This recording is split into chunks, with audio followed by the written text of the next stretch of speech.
University మంచి భవిష్యత్తు కోసం తెలుగు విద్యార్థులు ఇష్టపడే యూనివర్సిటీ. కాల్ 9059052378 9059052379.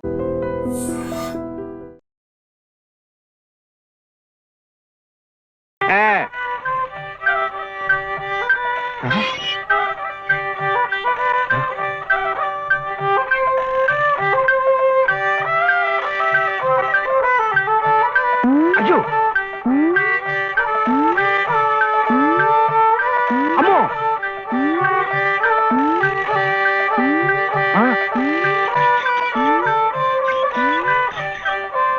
ఎరా ఇప్పుడు దాకా పడుకుని ఉంది. ఎవరు మెత్తయా చిట్టా మరెవరు? ఎద్దు ఎద్దా ఎద్దు ఇప్పుడు దాకా నిద్రపోయింది, ఇప్పుడే లేచి తిరుగుతోంది పాపం. ఇట్ట అరుస్తే మళ్ళీ పడుకుంటుంది, ఇంకా నూనె ఉండదు గీనె ఉండదు. ఇంకా ఉషేమిట్రా నీ కాళ్ళు చేతులు విరిచి గానుగలు వేసి చెప్ప. ఆగో ఆగో ఆగో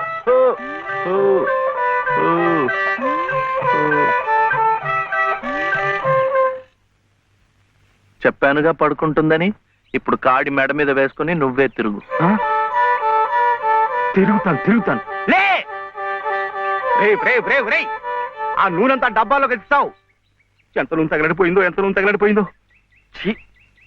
చేయమిట్రా.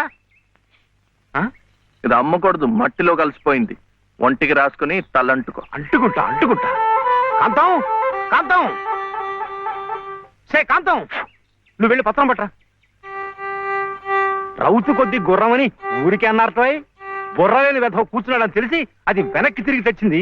ఇది అలవాటై రేపు నేను కూర్చున్నా వెనక్కి తిరిగి తెచ్చి నన్ను వెధవం చేస్తుంది. ఏమిటైది? నేను తెమ్మన్నానా? నా నెత్తిరేసి కొట్టు. పత్రం కాదు పత్రం, స్టాంప్ పేపరు పట్రా. మళ్ళీ సంతకం పెట్టాలా మావయ్య? అవును. నేను పెట్టను. ఎందుకని? ఆయనమ్మ పెట్టద్దంది. పెట్టకపోతే ఈ నష్టం ఎవరు భరిస్తారా? ఎవరు భరిస్తారు? డబ్బా నూనె ఖరీదని తెలుసా? 200 నీ బొంద. ఇది మీ నాన్న మీద జిడ్డావదం కాదు, ప్రశస్తమైన నువ్వుల నూనె. డబ్బా నూనె ఖరీదు 1000. 1000 రూపాయలు. 3 డబ్బాలకి 3000. ఇవో తీసుకో పెట్టు.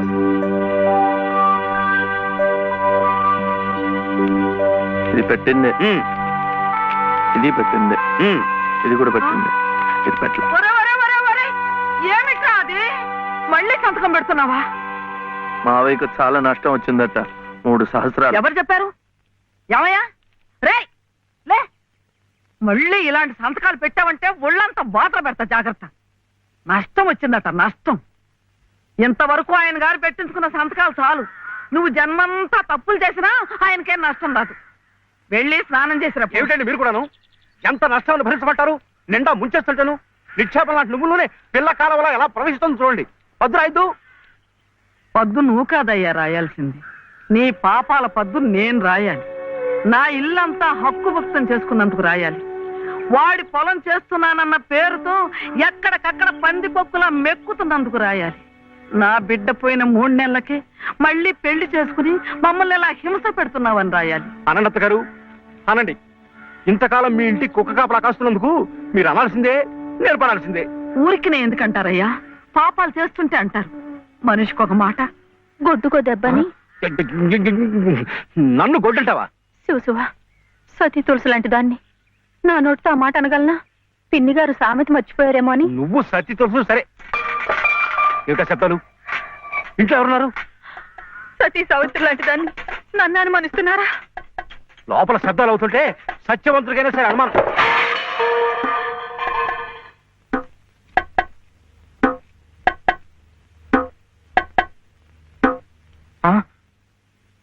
చూడు నాన్న, నీకు దిష్టి తగులుతుందని చాటుగా పలహారం పెడితే సీతమ్మ లాంటి దాన్ని నన్నే అనుమానిస్తున్నారు. రామచంద్రుడి కనుక అనుమానించానే, ఏం తప్ప? నువ్వు రామచంద్రుడు కాదయ్యా, రావణాచంద్రుడు. ఆ విషయం తెలియకే బంగారం లాంటి నా కూతురు గొంతు కోసేసినాను. అవకాశం దొరికింది కదా అని నా ఇంట్లో తిష్ట వేసి మేసేస్తూ మీరే నా గొంతు కోశారు. సిగ్గు లేకపోతే సరి. సిక్కులేదని అమ్మ అన్నాడు. అవునన్నా, నేను ఇప్పుడే గోదాట్లో దూకుసేస్తా. నీతో పాటే నేను చచ్చిపోతానన్నా.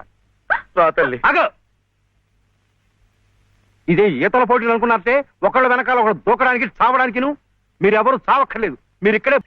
అదేమిటి పట్టపగల్లో చందమామ గురించి పాడుతున్నావు? అడుగో వచ్చాడుగా.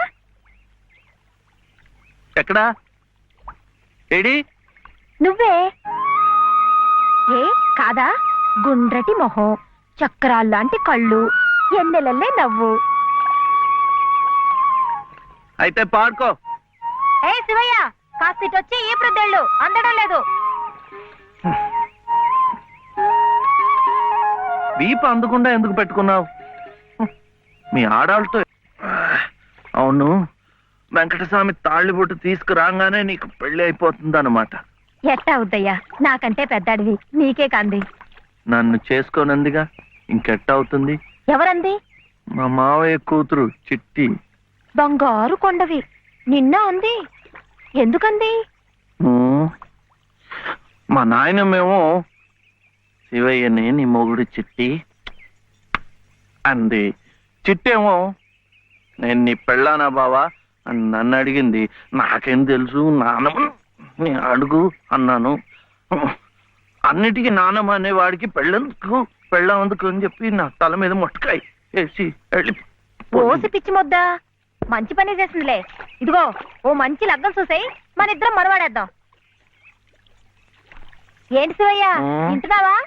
లేదు, బొందు కంటుకుంటున్నావు.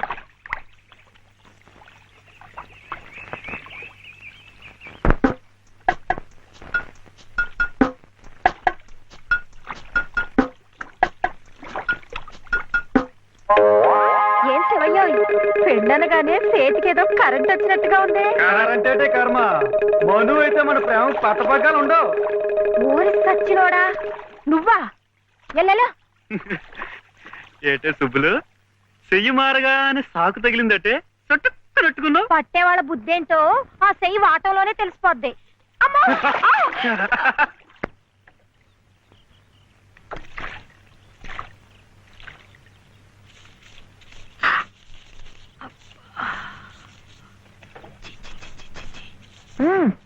పొద్దునే ఏ మొహం పడితే ఆ మొహం చూడకు. అత్తయ్య ఎదవముండనా? లోపలికెళ్ళు. భగవంతుడా, పొద్దున్నే నీకెందుకులే మా పళ్ళు, అవి అక్కడ పడేసి లోపలికెళ్ళు. పర్వాలేదు లేదునా, ఇందులో తప్పే ఉంది. తప్పే ఉంది అని నిలదీసి అడిగితే నేనేం చెప్పను? నిన్న పొద్దున్నే నీ మొహం చూశాక ఆ పక్కింటి ఆయన కాలు జారిపడ్డాయట. వాళ్ళ ఆవిడ ఒకటే తిట్టిపోసింది. పొద్దునే లేచి ఎవరైనా కాస్త మంచి మొహం చూడాలనుకుంటారు పాపం. ఏమే నీళ్ళు, నువ్వు వెళ్ళి కాస్త కాఫీ పని చూడమ్మా, వెళ్ళు.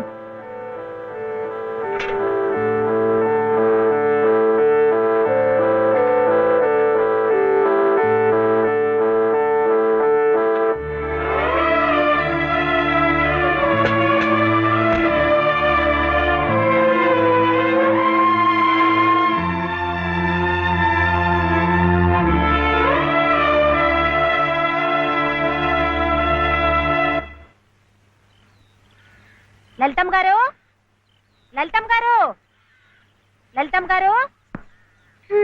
అదేమిటి రోజు ఎంచగ్గాను దుర్గమ్మ గారు దుర్గమ్మ గారు అని నా పేరు పెట్టి పిలిచేదానివి, ఈ రోజు ఏమిటి లలితమ్మో లలితమ్మో అంటా గావుకేకలు దుర్గమ్మ లలితమ్మ అయిపోయింది ఏమిటి? అదెట్టా అవుతుందమ్మా, దుర్గమ్మ దుర్గమ్మే, లలితమ్మ లలితమ్మే. నా జాకెట్, నా లాగు, నా చొక్క ఎక్కడా?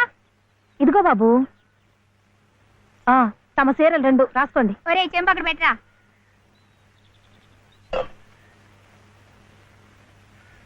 రా బాబు, ఇదిగో మీ అమ్మగారివి 6 చీరలు. ఇదిగో ఉన్నాయి. ఇవి నీ షర్ట్లు నిక్కర్లు, జాగ్రత్తగా పట్టుకెళ్ళు. అమ్మో అమ్మో అమ్మో, ఇన్ని బట్టలే? మొగుడుతో కాపురం చేసే నేనే ఒంటి మీద బట్ట రాటి మీద బట్టతో అఘోరిస్తున్నాను. మొగుడు లేని ఇవిడి గారికి అమ్మా రేవుకు 6 చీరలే. ఇట ఈ స్త్రీలకి ముస్త్రీలకి ఆయన గారి సంపాదన అంతా తగలేస్తే నేను నా బిడ్డలు అడుక్కు తినాల్సిందే. చిచ్చి మీ బట్టలే అనుకున్నాను, నీ మనసు కూడా నీరకాయ పట్టి మురికెత్తిపోయింది. ఒక్కసారి మీ ఆయన గారు ఉడకేసి ఇస్త్రీ చేస్తే నా స్వామి రంగా. ఏమిటే గొడుగుతున్నావు? అబ్బే ఏం లేదమ్మా. అయినా మీరు కూడా ఏందమ్మా, దేవుడు ఏదో చిన్న చూపు చూడబట్టి ఆవిడ మీ ఇంటికి వచ్చింది గాని నిన్నటిదాకా ఆవిడ లక్షణంగా బ్రతికిన మనిషేగా. అంటావు మధ్యలో నీ సమయం పోయింది. బట్టలు ఎక్కువేస్తే డబ్బు బాగా గుంజొచ్చని నీ ఆలోచన. ఆవిడ గారి బట్టలకి మీరేం డబ్బు ఇవ్వక్కర్లేదులేండి, పుట్టెడు కష్టంలో ఉంది. ఆవిడికి ఈ పాటి సాయం చేస్తే పుణ్యమైనా దక్కుద్ది. ఆహా, అంత పుణ్యం కావాలంటే నీ కొంపకి తీసుకెళ్లి నెత్తిన పెట్టుకు పూజించు ఈ సంతని. ఆవిడ రావాలే గాని ఆ మాత్రం అన్నం పెట్టలేకపో. మా కొంపలు ఇరుక్కు కావచ్చు కానీ మా మనసులు ఇరుక్కావు. మనసులు గుండెలు కోసి పెడితే సంతోషపడే ఘటాలు కావు. ముక్కుద్దులా మేపినా మనుషుల్ని పీక్కు తినే రకాలివి. అమ్మా అమ్మ అన్నం పెట్టవా? వచ్చి భుంచద్దు గాని పద, బడికి టైం అవుతుంది. ఏమ్మా, పిల్లాడికి అన్నం పెట్టకుండానే స్కూలుకు పంపుతున్నావు? మాటంటేనే మూతి విరుపులైతే చాలా కష్టం. ఈ పూటైతే మాన్పించావు, మధ్యాహ్నం తప్పుతుందా, సాయంకాలం తప్పుతుందా, రాత్రికి తప్పుతుందా? ఈ ఒక్క పూట ఆదా చేస్తే మాకేం మిగిలేదు లేదు. శుభ్రంగా కూర్చోపెట్టి వెళ్ళవయ్యా, వెళ్ళు. అది కాదు వదినా, నిన్న పొద్దున అన్నం తిని కక్కుకున్నాడు, అందుకని. పడ్డలేదంటే ఇడ్లీలు బొడ్లీలు చేస్తాననుకుంటున్నావేమో. 3 రోజులు అన్నమైనా కుండలో వేస్తే ఎగబడి తింటారు నా బిడ్డలు. వేడు అలవాటు చేసుకుంటాడులే వదినా.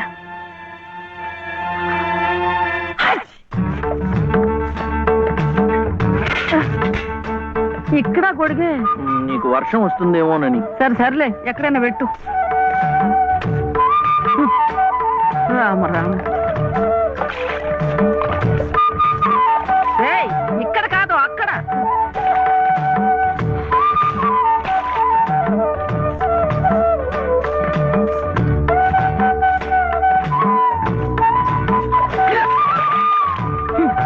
రామచంద్ర,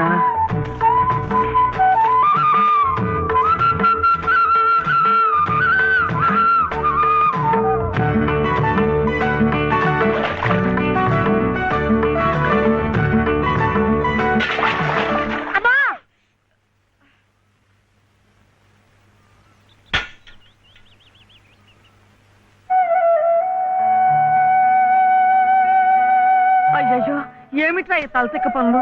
చూడలేదు. సర్లే, బిడ్డ పూర్తిగా తడిసిపోయాడు, ఏమనుకోకమ్మా. పర్వాలేదు. చాలే. అయితే రేపటి నుంచి నీళ్లు కూడా పోయను. ఒరే, ఇదంతా నా కోసం అట్రా, నీ కోసం కాదు. ఏది చేసినా భక్తితో చెయ్యాలయ్యా. అయితే ప్రసాదానికి వెళ్ళినా? ఆ, వెళ్ళు. ఆ. ఓం రాజాతిరాజాయ ప్రసహ్య సాహినే నమో వయం వై శ్రవణాయ కుర్మహే సమే కామాం కామ కామాయ మహ్యం కామేశ్వరో వై శ్రవణో దదాతు. కామేశ్వరో వై ఇంకా నైవేద్యం కాలేదురా. శ్రవణో దదాతు.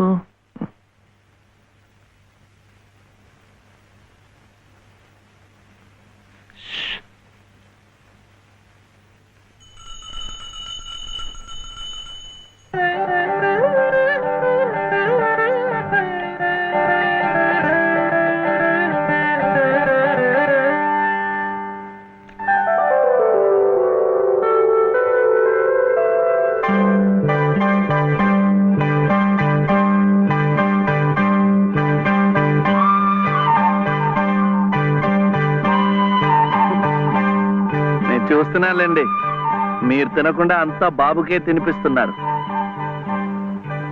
తీసుకోండి. నాకు లేదనా?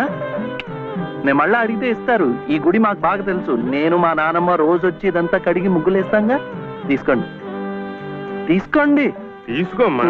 అసలు దేవుడు గర్భగుడిలో ఉంటే వీడు ఊరేగింపుకు వెళ్లే ఉత్సవ విగ్రహం లాంటి వాడు. పుణ్యమే. రాజమ్మా, ఆ, ఆ అమ్మాయి ఎవరో తెలుసుగా?